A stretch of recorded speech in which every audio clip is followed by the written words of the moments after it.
So we don't know what the truth is about this guy. I mean, he was into marijuana. Let's bring Kimberly into the discussion. The guy was into pot and he was a manic depressive.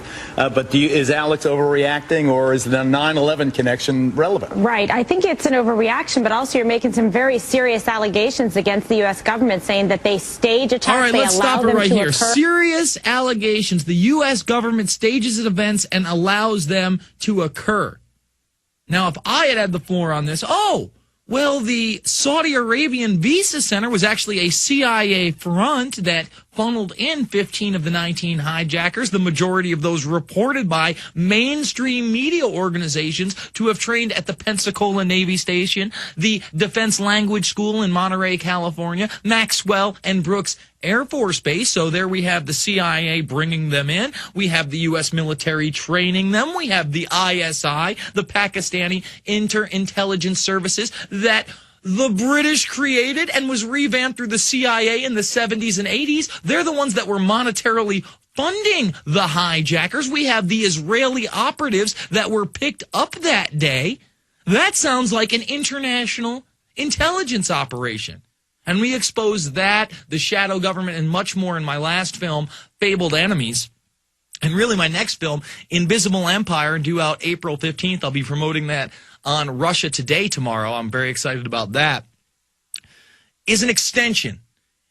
It's all those people that were saying to me in the very beginning of my investigation into 9/11, this is part of the New World Order. And I said, well, what is the New World Order? And I really set out to define that. That's why it's Invisible Empire, a New World Order defined. We'll discuss that a little later. Let's go back to this clip. This woman, you're making some pretty serious allegations, Jones.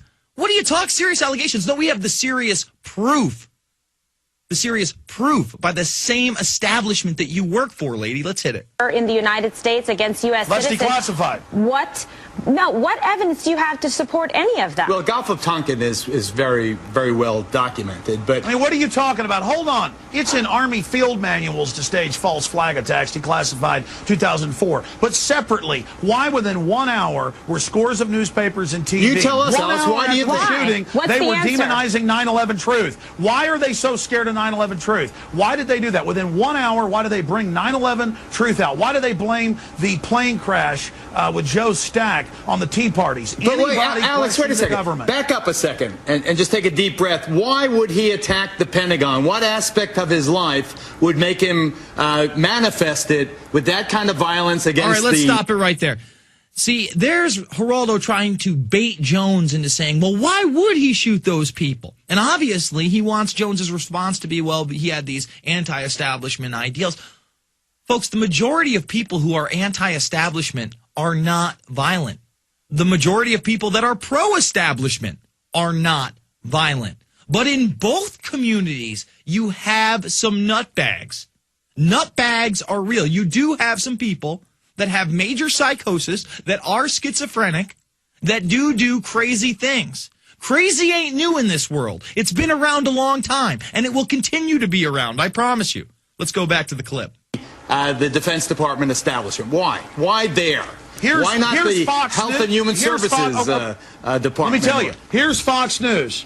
Here's Fox News. His parents, 2 weeks before, warned the government nothing was done. Same thing with the Fort Hood shooter. Same thing with the underwear bomber. I mean, the guy was obviously a complete lunatic. I mean, look at video of the guy. He looks like he's a nut from central casting. He obviously had millions of screws loose here. Okay? I mean, maybe he was a lone nut. Maybe he was. The point is to try to, within 1 hour, demonize 9/11 truth. This stinks to high heaven. That's what we cover at InfoWars.com, Geraldo, and I'm glad you covered this. Okay, Alex, we'll continue to stay. And again, I am predicting that we will find out that this man was on all sorts of psychotropic drugs that were prescribed to him from medical doctors around the country in the mental institutions that he stayed. But what does the media play up? 9/11 truther, manic depressive pot smoker. All in line at the same time, in the same week that the Southern Poverty Law Center comes out and targets We Are Change, which uses Gandhi. Gandhi, be the change you want to see in the world, as their model. As their model.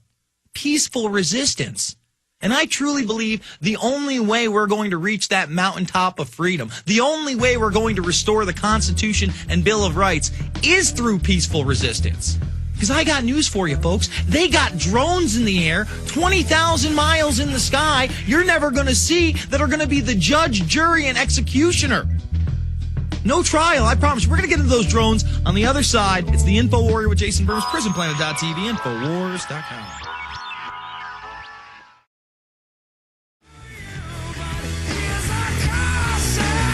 Your calls in just a moment, but I want to let everybody know, I think we start shipping these out this week. It may be as soon as Monday. Yeah, today's the 7th. In fact, we do start shipping tomorrow, so you can order it right now and be one of the first to get American Conspiracies by Jesse Ventura. I've gotten through the first 3 chapters. It's an excellent book. You also get a free gift with this. You can either get Aaron Russo's Reflections and Warnings, or you can get my film, Loose Change Final Cut, really the definitive 9/11 truth picture that deals with the anomalies at World Trade Center buildings 1, 2, 7, Shanksville, Pennsylvania, and the Pentagon, and that is coupled great by my other film, Fabled Enemies, also available at InfoWars.com. This is discounted out of the gates for only $19.95. You get this hardcover book and a free DVD. Go check it out.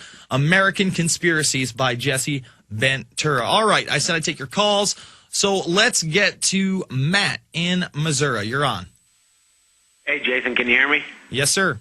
Hey, man, I got that book coming. I'm excited to read it, and that's what I was going to let all the listeners know about a great tool that I heard about while I was listening to Richard Grove and James Corbett on their Peace Revolution podcast. Mm-hmm. I encourage everybody to listen to that also. But a lot of people like me and I'll have a hard time making myself sit down and read a whole book like Carol Quigley's Tragedy and Hope, mm-hmm. or War is a Racket by General Smedley Butler. Mm-hmm. It's hard to sit down and read a 1,200-page book like that, Mm-hmm. But they were talking about an awesome software that everybody should check out. It's called Text Aloud, I guess. Mm-hmm. And what does it do? Essentially creates an audio book or an MP3 file that you can kind of just stick on your MP3 CD, listen to it in the car when you want? Absolutely. It converts like PDFs into an MP3. You can listen on your iPhone or whatever, and you can download like Tragedy and Hope for free off a script. Mm-hmm. All these books that they have on PDF format you can get for free. What's the program again? Because that is a great tool. What is that? It's called Text Aloud. Text Aloud. All right, I appreciate the call, Matt. And I'm into these technological advances. In my film Invisible Empire, I'm interviewing Peter Dale Scott, and he says, the situation really looks grim unless we can take hold of the new technologies that are presented to ourselves and create a grassroots movement through the internet. And we have done that here at InfoWars.com and PrisonPlanet.tv. We have the largest alternative news site. We are a real news organization. We don't spin things. We give you the truth that ends up on page 17B. That's in the 3rd paragraph on the 4th page of the New York Times, that one-liner they don't want you to pay attention to. And it is important we use new tools like this Text Aloud. That's a great tool because a lot of people won't sit down and read Webster Tarpley's Synthetic Terror, but they can get a PDF file, they can convert that to Text Aloud, and now they can listen to that on an MP3 CD in their car at their leisure. That's why I love the new iPhone app we have. Totally free app. You have an iPhone, now you can listen to Alex Jones and Jason Burmis 24/7, 365, anywhere you go. All you need is a 3.5 jack.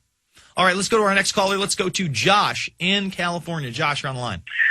Hey, what's going on, Jason? How you doing? So I want to make 2 comments. One is I love how the media is really smart in the way they do things, and Geraldo's an intelligent guy. And do you notice how he said to Alex, no, just calm down, Alex, calm down, take a deep breath, insinuating that he's, he over-exaggerates and goes above and beyond what he should do as far, as far as the way he was getting all adamant about things. So I think that's really interesting how they do that. And the second thing is, if the Southern Poverty Law Center wants to associate We Are Change with being a radical group, then they should do the same thing for environmentalists. Because after all, they're killing each other or killing their family members, like the lady in Argentina, because the environment's just so bad. Mm-hmm. Well, let's just say this. They're not going, I agree with you. And that would be what they do if they were a real organization trying to target the same people. But because the environmentalists are pro-global government and pro-Al Gore and pro-cap-and-trade scheme, they allow that to occur. They see a real threat in We Are Change, an organization that's been around just over 2 years, started up by a young man of under 20 at the time. I believe Luke was 19 when he started We Are Change. And they have done more than any other activist group has in the last 20 years, in the past couple. And that's the truth. And that's why they're scared. And that's why they're being targeted by the Southern Poverty Law Center. And that's why it's such a big deal to out the media and say it's not fair to us who question the official version of 9/11 to say September 11th conspiracy theorist goes after the Pentagon. What could you possibly hope to achieve by shooting 2 low-level security guards outside of the Pentagon politically? Nothing. You can't achieve a damn thing. Back after this, it's the Info Warrior.